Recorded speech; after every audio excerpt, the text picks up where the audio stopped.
So how long can a cotton crop be stored? It all depends on the moisture that the cotton crop's picked at, whether it's picked in a conventional rectangle module or it's picked in a round format. A lot of it has really to do with the moisture at picking time, and anything greater than 12% will lead to quality issues, which will lead to spot, and spot can have large downgrades on your P&D sheet once it's been classed. So preferably if you can pick it sub 12% moisture, whether it be a round or a conventional module in the rectangle form, and you have good covers, then you can store it for up to 5 to 6 months.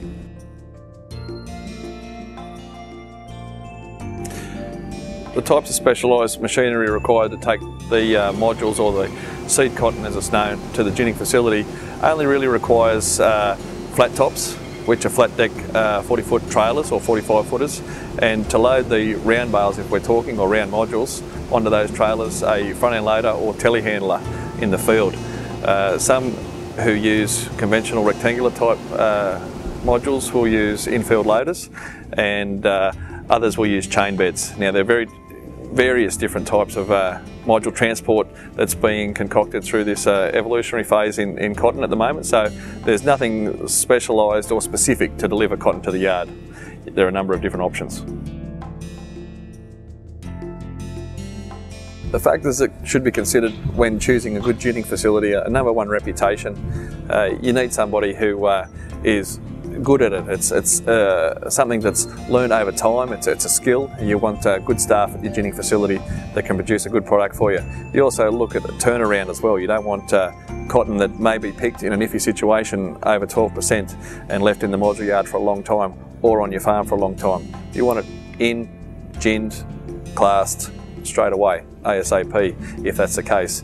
So reputation and turnaround are your two biggest factors in choosing a good ginning facility. Does a grower have to sell their cotton prior to ginning? A grower must commit their lint or their bales prior to ginning. This assists with the movement of bales from the pad, otherwise demurrage has occurred after 7 days. Now, in the terms of a commitment of lint on a grower's behalf, that may mean the grower is either sold to a merchant or they've chosen to take a warehouse option where it'll be priced later on down the track, or they may choose to do something else with it. But a grower does have to have their cotton committed before ginning. Within the gin itself, there's a number of different things that can be used to create or aim for what's called base grade, and at the moment it's 31, 3s, 36s, and 31's the colour, 3 is the amount of leaf in the sample, and 36 is 30/32 of an inch, which is 1/8 inch. Now, a good ginning facility should be able to target, within reason, base grade for you, which will lessen your discounts and potentially increase your outturn. Now, your outturn is the amount of lint that's removed from your module, and in doing so, it creates more lint and you get paid per bale, which means more payment back to the grower.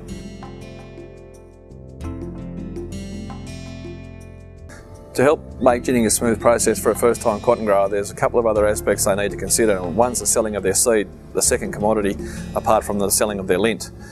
The selling of their seed during a ginning contract partially pays for the cost of their ginning, and there are a number of ways that this can be done. One is a gin for seed, and it is taken on a per bale aspect. The other is the selling of tonnes, physical tonnes of actual cotton seed produced from their production, or a pool of the production of the cotton ginned at that location, or they can choose to retain their cotton seed and take it home to feed cattle or whatever the other options they have in mind to do with their cotton seed. Another first-time cotton grower consideration needs to be the arrangement of carting modules to the gin itself. This is arranged by the grower. However, the grower needs to arrange the delivery of these modules to the yard through the gin.